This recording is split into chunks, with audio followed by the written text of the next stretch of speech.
오늘 이 시간에는 기다려야, 인내해야 응답 받습니다 라는 제목으로 하나님의 말씀 증거하도록 하겠습니다. 이번 신년 사경회 때 나누었던 말씀인 히브리서 10장 36절에 보면은 여러분이 하나님의 뜻을 행한 후에 약속을 받기 위해서는 인내가 필요하다라고 말씀합니다. 우리가 기도한 후에 응답을 받기 위해서는 인내해야 하는 것이고, 이런 예배 시간에 크게 은혜 받은 말씀이 삶에서 열매와 능력으로 나타나도록 하기 위해서도 인내가 꼭 필요합니다. 그러니까 하나님의 뜻을 행한 후에, 그게 뭐 헌신이 되었던 예배가 되었던 무엇이 되었던 하나님의 뜻을 행한 후에 약속을 받기 위해서는 인내가 필요하다는 겁니다. 성경에서 하나님께 쓰임 받았던 인물들을 한번 생각해 보시기 바랍니다. 노아, 아브라함, 모세, 이삭, 야곱, 다윗, 또 그 많은 선지자들, 사도들, 또 사도 바울, 그리고 예수님까지 믿음의 사람들은 모두가 다 끝까지 인내함으로써 하나님께서 약속하신 것을 이루어 가는데 쓰임 받을 수 있었습니다. 이분들이 만일 인내하지 않았다면, 그러니까 하나님을 기다리지 않았다면 결코 끝까지 쓰임 받을 수 없었을 것입니다. 하나님께 쓰임 받은 사람들은 모두가 다 인내해야 하는 시간, 즉 하나님을 기다리는 시간을 견뎌내야만 했다는 겁니다. 송구영신 예배와 사경회 때 나누었던 빌립보서 4장 19절에 보면 사도 바울은 나의 하나님이 그리스도 예수 안에서 영광 가운데 그분의 풍성하심을 따라 여러분들의 모든 쓸 것을 채우실 것입니다 라고 약속합니다. 하나님께서 그분의 풍성하심을 따라서 우리의 모든 필요를 채워주신다라는 말씀에 아무리 크게 은혜를 받고 또 이 말씀을 진심으로 믿게 되어도 이 말씀이 삶에서 실제로 이루어지는 것을 체험하게 되기 위해서는 인내해야 하는 시간, 하나님을 기다리는 시간을 반드시 거쳐가야만 합니다. 성경에 보면 하나님을 끝까지 기다리지 못해서 하나님께서 약속하신 것을 인간의 방법으로 이루어 보려고 했던 사람들은 모두가 다 믿음으로 행하는 일에 실패를 하게 됩니다. 막 5년, 10년 쭉 믿음대로 잘 행하다가 어느 시점에 이르러서 이거 더는 하나님을 못 기다리겠다 싶어서 인간의 방법으로 하나님의 일을 해보려고 하다가 실패를 하고 실수를 하고 또 죄를 짓고 신앙의 길에서 벗어나는 그러한 일들을 우리가 성경에서 볼 수 있습니다. 믿음의 조상이라고 하는 아브라함도 하나님께서 약속하신 말씀이 이제는 도저히 이루어질 수 없을 그 시점에 이르게 되었다고 생각되자 그와 그의 아내가 인간의 방법으로 하나님의 약속을 이루어 보려고 하다가 불신앙의 열매를 거두게 되었던 것을 우리는 기억합니다. 하나님을 기다리지 못할 때 나타나는 증상 중에 하나가 조급해지는 겁니다. 그래서 조급함은 하나님을 기다리지 못함으로 인해서 나타나는 불신앙의 모습이라고 할 수 있습니다. 하나님을 끝까지 신뢰하지 못하게 될 때에 조급해지게 되는 것이죠. 그래서 늘 조급함은 신앙의 실패를 불러옵니다. 많은 신앙인들이 조급함 때문에 불신앙의 모습을 보이게 된다는 겁니다. 예를 들어보면 아브라함은 자신과 아내가 이제는 더 이상 아이를 가질 수 없는 그러한 나이가 되어가자 첩을 통해 아기를 갖게 되었고, 그건 하나님이 약속하신 자손이 아니죠. 그런 아이를 갖게 되었고, 모세는 하나님의 백성이 애굽에서 학대받고 있는 것을 도저히 참을 수가 없어서 애굽 사람을 때려 죽였다가 광야로 도망가서 40년을 지내야 했고, 엘리야는 하나님의 능력이 아무리 크게 나타나도 너무나도 악한 이세벨의 기세등등한 모습이 조금도 꺾이질 않자 모든 것을 다 포기하고 죽고 싶다고 하나님 앞에 토로하는 모습을 보이게 됩니다. 이렇게 성경만 보아도요, 이 하나님을 기다리지 못해 조급해짐으로 인해 불신앙의 모습을 보이는 그러한 믿음의 사람들의 모습을 우리가 발견할 수 있습니다. 내가 지금 겪고 있는 현실을 어둡게만 해석하면서 계속 낙심하며 하나님께 나의 염려를 맡겨드리지 못하고 있는 것은 하나님께서 나를 돌보아 주신다라는 성경의 말씀이 믿어지지 않고 있기 때문입니다. 하나님께서 나를 끝까지 인도하신다는 것을 의심하기 시작하면은 그때부터 하나님을 기다리지 못하고 조급해지기 시작하는 것이죠. 성경에 보면 하나님께서요, 어느 한 사람을 부르시고 그 사람을 하나님의 일꾼으로 쓰시기 전에 먼저 그의 조급함이 제거되도록 그를 훈련시키시는 것을 볼 수 있습니다. 아브라함, 야곱, 모세, 엘리야, 다윗, 바울 등 모두가 다 하나님을 계속 기다리는 훈련을 받는 것을 우리가 볼 수가 있는 것이죠. 하나님께서는 우리가 하나님을 기다리고 또 기다려야 하는 그 과정을 통해 우리의 믿음을 성장시키십니다. 그래서 오래 참음과 절제를 성령의 열매에 이렇게 포함시켜 주신 것이 아닌가 저는 생각을 해봅니다. 우리가요, 조급해지기 시작하면 하나님의 뜻대로 살 수가 없게 됩니다. 조급해지면 내 고집, 내 성질만 드러나게 되는 것이죠. 우리의 믿음이 하나님을 끝까지 기다리며 인내하는 믿음이 되도록 훈련받은 후에 하나님께 쓰임받을 수 있는 길이 열려지기 시작합니다. 하나님께서 그분의 지혜와 능력으로 나를 인도해 주신다라는 사실을 의심하기 시작하면 그때부터 조급해지기 시작하면서 불신앙이 마음에 자리 잡아가기 시작합니다. 야고보서 5장 11절에 보면 여러분 잘 아시는 말씀인데, 보라 인내하는 자를 우리가 복되다 하나니.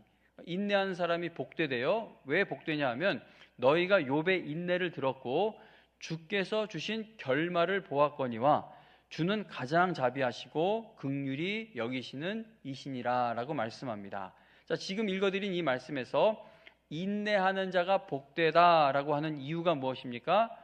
욥의 끔찍한 고난을 결국 선으로 바꾸어 주신 하나님께서 인내하는 사람들을, 인내하는 성도들을 그렇게 인도해 주실 것이기 때문에 인내하는 자가 복되다라고 성경은 말씀하고 있는 겁니다.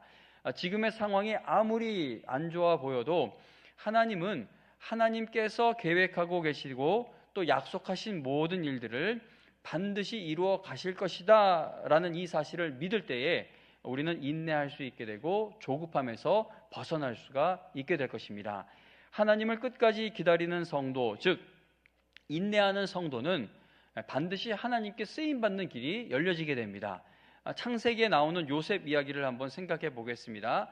요셉은 형들의 계략으로 인해 어린 나이에 노예로 팔려가서 정말 온갖 고생을 다 하게 되죠. 어리다고 하면 좀 이상할까요? 청소년 정도 나이 때 팔려가서 많은 고생합니다. 요셉이 나중에 애굽이라는 그 엄청난 나라에서, 강대국에서 권력 서열 2위 자리에까지 올라가게 되었을 때 그는 형들에게 복수할 충분한 명분이 있었습니다. 만약에 요셉이 형들에게 복수를 해도 어느 누가 봐도 저건 저럴 수밖에 없어 라고 할 만한 충분한 명분이 있었다는 겁니다. 그러나 요셉은 어느 누구에게도 절대 복수하지 않았습니다. 요셉은 하나님께서 주신 꿈은 하나님이 반드시 이루어 주실 줄로 믿으며 하나님을 끝까지 기다리고 또 기다렸기 때문에 복수하지 않을 수가 있었던 것이죠. 오히려 창세기 50장 19절과 20절에 보면 요셉이 형들에게 두려워하지 마세요. 제가 하나님을 대신하겠습니까? 형님들은 저를 해치려고 악을 꾀했지만 하나님은 지금 보시는 것처럼 그것을 선하게 바꾸셔서 오늘날 많은 사람들의 생명을 구하셨습니다 라고 간증합니다. 요셉의 삶에서 이렇게 요셉이 간증하는 것처럼 요셉의 삶에서 하나님이 주신 꿈이, 그 말씀이 분명하게 이루어지는 것을 보기까지는 정말 오랜 세월이 걸렸음에도 요셉은 하나님을 끝까지 기다리고 또 기다렸던 것을 보게 됩니다. 형들이 요셉을 죽여버릴 마음으로 그를 물이 차 있지 않는 그 웅덩이에다가 던져버렸죠. 요셉의 형들은 요셉을 노예로 팔아버렸습니다. 애굽에 팔려간 요셉은 보디발이라는 주인 집에서 너무나 성실하게 노예 생활을 하며 결국 인정을 받게 되긴 했지만 보디발의 아내가 거짓말로 요셉을 고발해서 너무나 억울한 누명을 쓰고 감옥에 갇히게 됩니다. 이 정도만 보아도요, 정말 살기 힘든 일들을 당한 것이죠. 하나님께서는 요셉이 이러한 너무나도 악한 일들을 당하고 또 억울한 누명을 쓰며 부당한 일들 당하는 것을 하나도 막아주지 않으셨습니다. 그런데도 요셉은요, 하나님께서 주신 꿈, 즉 하나님께서 주신 말씀이 이루어지기를 기다리고 또 기다렸다라는 것을 보게 됩니다. 요셉처럼 하나님을 끝까지 기다리는 성도가 조급함에서 벗어날 수 있는 것이고 믿음으로 하나님을 기쁘시게 해드리는 일에 끝까지 쓰임받을 수가 있게 됩니다. 요셉은 평생 지우기 힘든 그런 상처, 평생의 상처가 되고도 남을 만큼의 큰 충격을 주는 일들을 그 청소년 나이 때부터 당했습니다. 그러나 요셉은 그에게 꿈을 주신, 즉 말씀을 주신 하나님을 끝까지 신뢰했기 때문에 조급해지지 않을 수가 있었다는 것입니다. 제가 예전에 몇 차례 읽어드린 적이 있는 신학자 벤자민 워필드라는 분의 이야기를 다시 한 번 더 말씀드리겠습니다. 미국 장로교 신학을 대표하는 중요한 인물인 벤자민 워필드는 1921년에 세상을 떠나기 전까지 거의 34년 동안 미국에 있는 프린스턴 신학교에서 학생들을 가르쳤습니다. 그런데 많은 사람들이 이분의 신학적 업적은 기억하는데 미국에서 손에 꼽히는, 미국 기독교 역사에서 손에 꼽히는 신학자이니까 이분의 신학적 업적은 기억을 하는데 이분에게 숨겨져 있는 아픔은 잘 모릅니다. 워필드 교수는 25살, 25살에 결혼하여 독일로 신혼여행을 가던 중에 맹렬한 풍랑을 만나게 되는데 그 폭풍 속에서 아내가 번개에 맞게 됩니다. 번개에 맞은 아내는요, 영구적으로 불구가 됩니다. 워필드는 1915년에 아내가 세상을 떠날 때까지 무려 39년 동안이나 아내를 간호하게 됩니다. 불구의 몸이 된 아내는 절대적으로 다른 사람의 도움이 필요했기 때문에 워필드 교수님은 결혼 생활 내내 2시간 이상을 집을 비운 적이 거의 없었다고 합니다. 워필드 교수에게는 요셉처럼 행복한 결말을 맞이하는 그러한 일이 일어나지 않았습니다. 그럼에도 이분이 40년 가까이 인내와 성실함을 보여준 겁니다. 워필드 교수는 로마서 8장 28절에 우리가 알거니와 하나님을 사랑하는 자, 곧 그의 뜻대로 부르심을 입은 자들에게는 모든 것이 합력하여 선을 이룬다라는 하나님의 말씀을 믿으면서 이러한 말을 했습니다. 이분이 한 말을 읽어드릴게요. 우리에게 다가오는 모든 일들은, 이 모든 일들에는 거의 40년 가까이 장애를 얻어 그렇게 침대에서 죽어간 아내, 그런 일도 다 포함이 되겠죠. 우리에게 다가오는 모든 일들은 하나님의 다스리시는 손길 아래에 있습니다. 하나님께서 모든 것을 다스리신다면, 그렇다면 하나님의 자녀들에게 생겨나는 모든 일들은 오로지 선하고 좋은 것일 수밖에 없습니다. 하나님께서 모든 것을 통치하심으로 우리는 각자에게 일어나는 모든 일로부터 오로지 선한 것만을 수확할 것입니다. 저는 신학 지식이 너무 부족해서 늘 이렇게 설교 준비하다가 실수할까 봐 겁을 내는데, 그래도 좀 부끄럽지만 신학에 대해서 이야기를 하자면 개혁주의 노선에 있는 신학자들, 목사님들을 좋아하는 이유가 바로 이런 부분이기 때문입니다. 그러니까 하나님이 주시는 모든 선한 일을 이게 낳고 얻고 풍성해지고 올라가고 그거를 하나님이 주시는 풍성함으로 이야기하는 경우가 많은데, 그 하나님의 주권 섭리, 이 장로교 신학, 개혁주의 신학에 있는 이 신학자들을 보면 평생을 아내를 그렇게 힘들게 간호했으면서도 그 일도 하나님께서 나에게 주신 선한 것으로 받아들이고 끝까지 인내하는 믿음으로 나아가는 것을 볼 수가 있습니다. 여러분 모두 요셉과 워필드와 같이 하나님을 끝까지 신뢰하여 하나님을 끝까지 기다리는 그 인내하는 믿음을 소유한 성도들이 되실 수 있기를 바랍니다. 누가 우리를 그리스도의 사랑에서 끊으리요? 환난이나 곤고나 박해나 기근이나 적신이나 위험이나 칼이랴. 이 모든 일에 우리를 사랑하시는 이로 말미암아 우리가 넉넉히 이긴다라는 하나님의 말씀을 굳게 믿고 붙드는 성도는 어떠한 상황에서도 인내할 수 있도록 성령께서 반드시 도와주실 것입니다. 워필드 같은 이런 분은 막 그냥 짜증내면서 견딘 게 아니라 하나님의 말씀이 이러하니 내 삶에서 일어난 이 고난도 하나님이 감당하게 하실 거다. 이 일 가운데에도 믿음으로 내가 나아가게 해주실 것이다. 그렇게 믿었을 때에 성령께서 그 믿음대로 인생이 흘러갈 수 있도록 인도해 주신 것이죠. 사람의 힘으로 그렇게 산 것이 아니라 성령의 은혜와 능력 가운데 그렇게 살아갈 수가 있었다는 겁니다. 성도의 삶에는 운이나 재수나 우연 같은 것은 없습니다. 왜냐하면 하나님께서 그분의 뜻을 이루시기 위해 언제나 모든 일들 속에서 우리와 함께 일하고 계시기 때문입니다. 인생은 예상하지 못했던 일들로 가득 차 있는 여행과 같죠. 우리 앞에 어떤 길이 나오게 될지 100% 확신할 수 있는 사람은 아무도 없습니다. 살다 보면 평탄한 길이 나올 때도 있고 반대로 걷기가 너무나 힘든 험한 길이 나올 때도 있습니다. 어떤 때는 가야 할 길이 아예 사라져버린 것처럼 보일 때도 있고 또 어떤 때는 갑자기 여러 길래의 길이 나와서 도대체 어느 길로 가야 할지 몰라 혼란스럽게 될 때도 있습니다. 그러나 하나님께서는 우리가 가야 할 길을 정확하게 알고 계십니다. 그래서 우리가 천국에 가서 이 땅에서의 삶을 뒤돌아보면 내 인생의 가장 어두운 순간에도 주님께서 나와 함께 하셨구나라는 사실을 깨닫게 될 것입니다. 천국에 이르렀을 때 우리가 걸었던 인생길을 돌아보면서 내가 어찌할 바를 모르며 걸었던 길, 정말 벗어나고 싶었던 그런 길도 있고 여러 길이 있었을 텐데 우리 걸었던 인생길을 돌아보며 예수님이 줄곧 나를 인도하셨습니다. 모든 것을 합력하여 선을 이루어 주셨습니다 라고 간증하게 된다는 겁니다.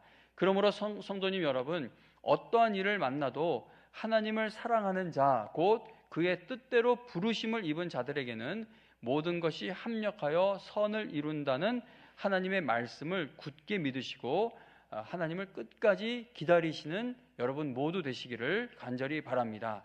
더 이상 인내하지 못하겠다, 나 포기하겠다, 그렇게 조급해하며 불평하는 것은 하나님의 약속, 즉 하나님의 말씀을 믿지 못하는 것과 같은 행동입니다. 찰스 시므온 목사님이라는 분에 대해서도 한 서너 번 말씀드린 적이 있는데 이 목사님의 삶을 다시 한 번 더 말씀을 드리겠습니다. 찰스 시므온 목사님은 18세기 말에 영국에 살았던 위대한 신앙인입니다. 이분은 1782년부터 1836년까지 영국 국교회 소속으로 캠브리지에 있는 트리니티 교회에서 사역했습니다. 시므온 목사님이 그 교회의 사역자로 임명되는 것에 대해서 교인들은 반대를 했지만 결국은 그 교회의 목회자로 임명이 됩니다. 교인들이 반대했던 이유는 시므온 목사님이 성경을 있는 그대로 믿었기 때문이라고 합니다. 그를 반대하던 교인들은 12년 동안이나 시므온 목사님이 주일 오후 예배 설교를 전하지 못하게 방해를 했습니다. 그리고 그 기간 동안 교인들은 주일 오전 예배 참석을 거부하면서 교회 의자에 아무도 앉지 못하게 잠금 장치를 설치하기도 했다고 합니다. 시므온 목사님은 무려 12년 동안 의자 사이에 나와 있는 이 통로에 앉아 있는 몇몇 교인들에게만 설교 말씀을 전해야 했습니다. 이분이 그렇게 격렬한 반대가 있는 곳에서 12년 동안만 사역하고 끝난 것이 아니라 무려 54년 동안 계속 사역을 이어갔습니다. 시므온 목사님이 고통을 느끼지 못하는 너무나 둔한 사람이었기 때문에 끝까지 인내할 수 있었던 것이 아닙니다. 시므온 목사님은 통로, 그 의자 사이에 있는 통로 외에는 어디에도 들어가지 못하게 가로막힌 교회를 보는 것은 나에게 너무나도 고통스러운 일이었다라고 말했을 정도로 자신이 당하는 일에 대해 괴로워하고 힘들어했습니다. 하지만 이 목사님이 끝까지 인내할 수 있었던 것은 하나님께서 자신에게 믿음과 인내를 주시기를 계속 간구하며 성경 말씀으로 자신의 마음을 채워 나갔기 때문이라고 합니다. 예를 들어 시므온 목사님은 이사야서 30장 18절에 하나님을 기다리는 자마다 복이 있도다라는 약속의 말씀을 통해 흔들림 없는 마음을 얻고 또 얻을 수 있었다고 합니다.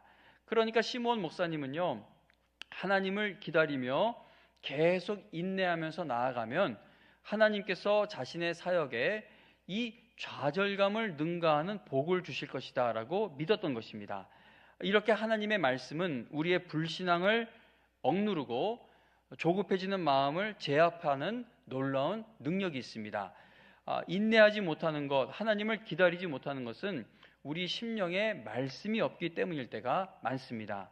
시므온 목사님은 1836년 10월 21일에 54년 동안의 긴 사역을 마치며 이제 죽어가고 있었습니다. 이분은 죽어가는 자신의 곁을 지키고 있던 사람들에게 이제 숨이 가빠서 천천히 숨을 몰아쉬며 이러한 말을 합니다.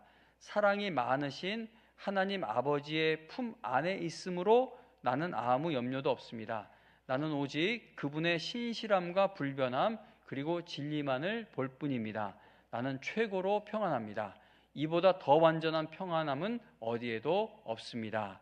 시므온 목사님이 평생을 그렇게 힘들게 사역을 하고도 끝까지 흔들림 없는 평안한 죽음을 맞이할 수 있었던 것은 꾸준히 하나님의 약속의 말씀을 믿고 붙들었기 때문인 것입니다. 성도님 여러분, 하나님을 기다리지 못해서 마음이 조급해지는 것은요, 우리가 반드시 이겨내야 할 불신앙입니다. 오늘 이 시간 나에게는 어떤 조급함이 있는지 한번 생각해 보시기를 바랍니다. 내가 원하는 때에 이루어지지 않고 있는 일들 때문에 너무나 두려워하고 낙심만 하고 있지는 않는지 한번 돌아볼 수 있어야겠습니다.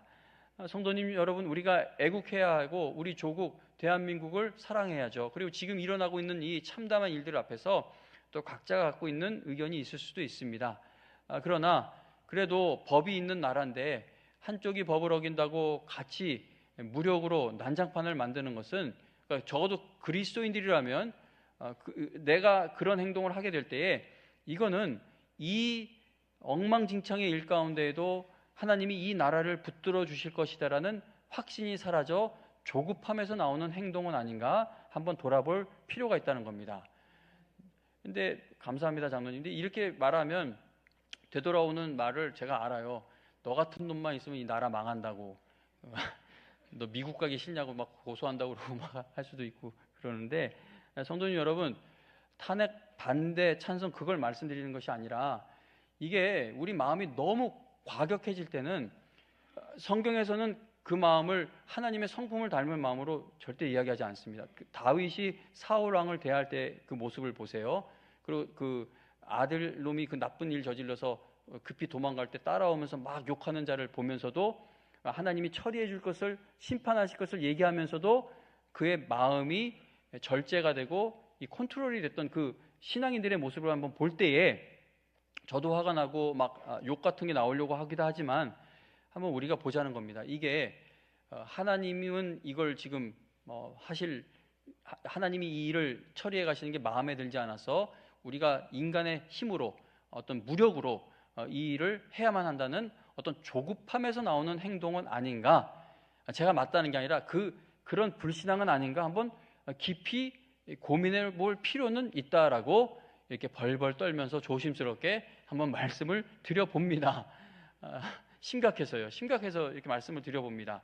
우리가 하나님을 기다리지 못하게 되면 마음이 조급해져서 하나님의 뜻을 묻는 그 기도하는 자리를 지키지 못하게 됩니다. 조급해질수록 내 뜻과 내 지식과 내 경험과 내 힘을 내세워 문제를 해결하려고 하게 된다는 것이죠. 사울 왕이 하나님께서 도우실 것을 기다리지 못하고 조급해하다가 결국은 망하게 된 것을 우리는 기억합니다. 조급함은 하나님과의 관계를 비롯해 여러 관계를 다 깨트리죠. 자녀 때문에 부모의 마음이 조급해지면요, 그렇게 다투지 않아도 될 문제가 다툼이 됩니다. 부부간에도 어떤 일에 막 조바심이 있고 조급함이 생기기 시작하면 부부간에도 해결되기 힘든 다툼이 시작되죠.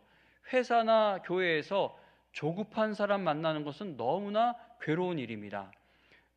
어느 진보 매체 신문이긴 한데 거기서 지금 이렇게 막 자기들 마음에 들지 않는 정치인들 학력 이력을 쫙 냈더라고요. 근데 봤는데 저 같은 사람은 몇 번 죽었다 깨어나도 가질 수 없는 학력이고 이력입니다. 지금 우리가 볼 땐 외들저래 하지만 저분들 진짜 똑똑한 분들이거든요. 저분들은 정말 똑똑한 분들입니다. 그런데 아무리 똑똑한 정치인들이라 하더라도 이게 조급해지기 시작하면 돌이킬 수가 없는 결정을 내리기도 하는 것을 우리가 보게 됩니다.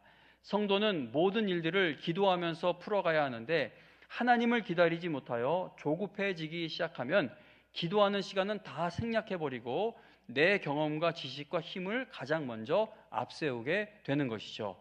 우리는 조급해지는 것이 불신앙이다라는 사실에 대해 별로 생각을 하지 않습니다. 왜냐하면 내가 조급해질 수밖에 없는 수많은 정당한 이유들이 있기 때문입니다. 마음의 조급함이 가득하게 되는 것은요, 근본적인 원인은요, 하나님께서 인도하신다는 사실을 믿지 못하는 데에 있습니다. 우리는 이렇게 조급하게 이렇게 밀고 나가는 것에 대한 정당한 이유를 자꾸 말하고 싶어 하지만, 그런데 그 가장 근본적인 원인은 하나님을 불신하는 데서부터 시작된다는 겁니다.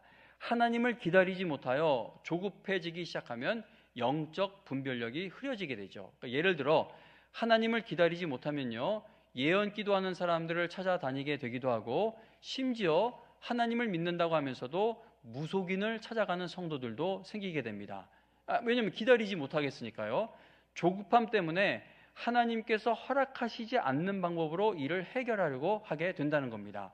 조급함 때문에 복권을 사기도 하고 도박에 손을 대었다가 결국 신앙이 주저앉는 그러한 경우도 보게 됩니다. 성도님 여러분, 하나님을 기다리자라는 것은 우리 그냥 좀 평안히 조금 안정을 취하자, 이건 좀 천천히 해도 돼, 좀 게을러도 돼, 삶의 문제에 대해 너무 예민하지 말고 좀 무감각해질 필요가 있어, 그런 의미가 아닙니다. 하나님께서 지금 우리와 함께하고 계시고 그리고 반드시 우리를 인도해 주실 테니 그 하나님을 신뢰하며 지금 절망밖에 보이지 않는 이 상황에서도 우리가 온 힘을 다해 부지런히 살아가자, 하나님을 기다리자, 이게 하나님을 기다리자라는 것의 의미인 것이죠. 우리의 억울함을 다 알고 계시는 하나님께서 우리를 인도하고 계시니 그 하나님께서 행하실 일을 신뢰하며 우리는 용서하고 사랑해야 할 것입니다. 그런데 우리가 하나님을 기다리지 못하여 이게 막 조급해지기 시작하면 용서할 수가 없게 되는 겁니다. 다윗이 사울을 어떻게 용서할 수가 있겠어요? 하나님이 분명히 행하실 일이 있다라는 것을 확신했기 때문에 사울을 용서할 수가 있었던 것이죠. 성경의 인물들을 통해 볼 수 있듯이 조급해지기 시작하면 하나님께 순종하지를 못하게 됩니다. 조급해지면 기도 생활도 할 수가 없게 되고요, 항상 기뻐하고 범사에 감사하지도 못하게 되어버립니다. 예레미야 애가 3장 25절에 보면 기다리는 자들에게나 구하는 영혼들에게 여호와께서 선을 베푸신다라고 분명하게 약속하는 그 말씀이 기록되어 있습니다. 기다리는 자들에게나 구하는 영혼들에게 여호와께서 선을 베푸신다. 예레미야 애가 그 막 우는 거잖아요. 상황이 좋지 않습니다. 그런데도 이 얘기를 하는 거예요. 기다리는 자들에게나. 펑펑 울고 있었을 겁니다. 눈물의 선지자 예레미야. 그런데도 기다리는 자들에게나 구하는 영혼들에게 여호와께서 선을 베푸신다는 겁니다. 그러므로 성도님 여러분, 어제가 정말 더 이상 살기 싫을 만큼 힘들었었고, 근데 오늘도 마찬가지로 힘들고, 그리고 내일 이렇게 저렇게 계산해봐도 내일도 또 힘들 것 같은 그러한 여러분들의 인생이 앞에 놓여있다 할지라도 하나님은 절대 변하지 않으시는데, 변하지 않으시는 하나님의 인도하심과 하나님의 말씀이 여러분들을 지키며 보호해 주신다라는 것을 끝까지 신뢰하며 끝까지 하나님을 기다리실 수 있기를 바랍니다. 히브리서 10장 36절 말씀 다시 한번 함께 읽겠습니다. 히브리서 10장 36절입니다. 히브리서 10장 36절 함께 읽습니다. 시작. 너희에게 인내가 필요함은 너희가 하나님의 뜻을 행한 후에 약속하신 것을 받기 위함이라. 아멘. 여러분 모두 모든 것을 합력하여 선을 이루어 가시는 하나님을 날마다 신뢰하며 기다리셔서 하나님께서 약속하신 것을 꼭 받아 누리는 큰 복을 받는 성도들이 다 되시기를 주님의 이름으로 축원합니다.